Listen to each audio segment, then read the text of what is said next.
ওই মা হালিমাতুস সাদিয়া রাদিয়াল্লাহু তাআলা আনহা, ওনার গোত্রের আরো 39 জন মহিলা, 40 জন মহিলা একসাথে রওনা দিয়েছে খানায় কাবার পাশে যাইয়া নবজাতক সন্তান নিবে।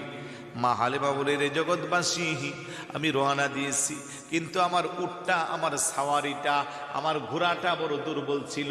যেহেতু আমি অভাবী মানুষ, নিজেই তো নিজের খাবার পাই না, আবার কিভাবে গবাদি পশুকে খাওয়াবো। আল্লাহু আকবার। একসাথে রওনা দিলাম। আমার সাথে রওনা দিয়া 39 জন মহিলা 3 দিন আগে খানায় কাবায় পৌঁছে গেছে। তারা সবাই হৃষ্টপুষ্ট, সুঠাম দেহের অধিকারী বাচ্চাগুলো যার যার পছন্দ করে নিয়ে আসছে। 3 দিন পরে আমি গেলাম, চতুর্দিক দিয়া খোঁজাখুঁজি করি, নবজাতক সন্তান আসেনি। সবাই বলে, কেন গো আপনি 3 দিন পরে আনলেন?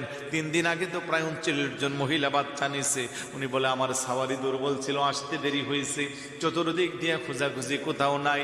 একজন এসে বলে, আপনার কি খুব বেশি বাচ্চার প্রয়োজন? বলে, হ্যাঁ, ওই যে একটা ছোট্ট ঘর দেখা যায়, ওই ঘরে একটা নবজাতক সন্তান আছে, বাচ্চাটা এতিম বিদায় কেউ তারে নিল না, আপনার বেশি প্রয়োজন হইলে এতিম বাচ্চাটারে নিতে পারেন।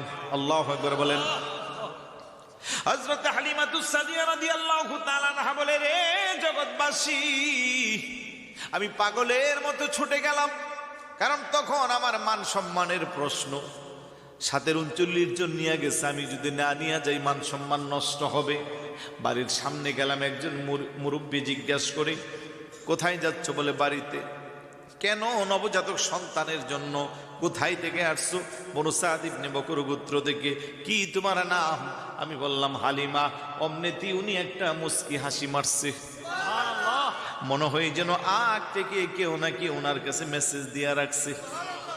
মৌলুদে বরসুনজি কিতাবের মধ্যে আসছে, লাম্মা ফুরিদা রাসূলুল্লাহি সাল্লাল্লাহু আলাইহি ওয়াসাল্লাম সাআলাল ওয়াহশু ওয়াত তায়রু রিদাহু ওয়া সাআল